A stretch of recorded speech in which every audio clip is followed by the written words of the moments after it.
Hello friends, welcome to Salem traditional kitchen. இன்றைக்கி நம்மளோட கிச்சனில் வேர்க்கடலை சட்னி எப்படி பண்ணுறதுன்னு பார்க்கலாங்க. இந்த சட்னி செய்கிறது ரொம்பவே ஈஸி, 5 நிமிஷத்தில் செஞ்சிடலாம். டேஸ்ட்டு சூப்பராக இருக்கும். இட்லி தோசையோட பக்கா காம்பினேஷன். வாங்க எப்படி பண்ணுறதுன்னு பார்க்கலாம். இந்த வேர்க்கடலை சட்னி செய்கிறதுக்கு நான் 100 கிராம் அளவுக்கு பச்சை வேர்க்கடலை எடுத்திருக்கேன். உங்கள்கிட்ட ஆல்ரெடி ஃப்ரை பண்ண வேர்க்கடலை இருந்ததுன்னா நீங்கள் அதையும் யூஸ் பண்ணிக்கலாம்.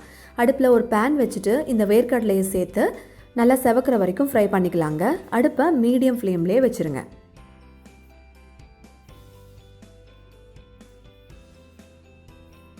வேர்க்கடலை நல்லா செவந்துருச்சு. இப்போ இதை எடுத்து ஒரு பிளேட்டில் நம்ம மாற்றிக்கலாம். ஆறின பிறகு மேலே இருக்கிற தோலெல்லாம் எடுத்துடலாம். அதே பேனில் ஒரு ஸ்பூன் எண்ணெய் சேர்த்துக்கங்க. அதில் ஒரு சின்ன நெல்லிக்காய் அளவு புளியை சேர்த்துக்கங்க. அடுத்ததாக அவங்கவுங்க காரத்துக்கு ஏற்ற மாதிரி வரமிளகாயை சேர்த்துக்கங்க. நான் இன்றைக்கி 6 வரமிளகாய் ஆட் பண்ணியிருக்கேன். இது ரெண்டையும் சேர்த்துட்டு 1 நிமிஷம் ஸ்லோ ஃப்ளேம்லேயே ஃப்ரை பண்ணி விட்டுக்கங்க. இது கூடவே ஒரு கொத்து கருவேப்பிலையும் சேர்த்து கொஞ்சம் கிளறி விட்டுக்கங்க. எல்லாம் நல்லா ஃப்ரை ஆகிடுச்சு. இது எல்லாத்தையும் எடுத்து ஒரு பிளேட்டில் வச்சிடலாம். ஆறின பிறகு மிக்ஸி ஜாரில் சேர்த்து அரைச்சிக்கலாங்க.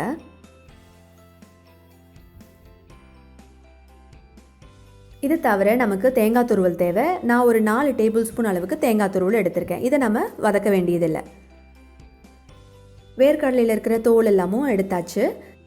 இப்போ நாம் ஃப்ரை பண்ணி வச்சுருக்கிறத மட்டும் முதல்ல மிக்ஸி ஜாரில் சேர்த்து அரைச்சிட்டு வந்துடலாம். அதோடவே தேவையான அளவு உப்பையும் சேர்த்து அரைச்சிக்கங்க. பாருங்கள், நல்லா அரைச்சாச்சு. இப்போ இதோட வேர்க்கடலையும் தேங்காய் துருவலையும் சேர்த்துக்கலாம். தேவையான அளவு தண்ணி விட்டு நல்லா நைஸாக அரைச்சி எடுத்துக்கங்க. அரைச்சி எடுத்தாச்சு. இதுக்கு இன்னும் ஒரே ஒரு தாளிப்பு மட்டும் பாக்கி இருக்குது. அதையும் செஞ்சிடலாம்.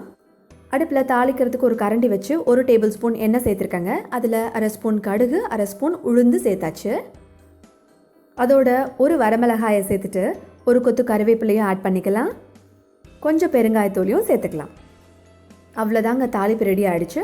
இதை இப்போ அந்த சட்னியில் சேர்த்துடலாம். இதே மாதிரி வேர்க்கடலை சட்னியை உங்கள் வீட்டில் நீங்கள் செஞ்சு சாப்பிட்டு பார்த்துட்டு எப்படி இருந்ததுன்னு எங்களுக்கு மறக்காமல் கமெண்ட் பண்ணுங்கள். இந்த வீடியோ பிடிச்சிருந்ததுன்னா லைக் பண்ணுங்கள், ஷேர் பண்ணுங்கள். சேலம் ட்ரெடிஷ்னல் கிச்சனை இப்போ தான் ஃபஸ்ட் டைமாக பார்க்குறீங்கன்னா எங்களுக்கு சப்ஸ்கிரைப் பண்ணி சப்போர்ட் பண்ணுங்கள். தேங்க்யூ.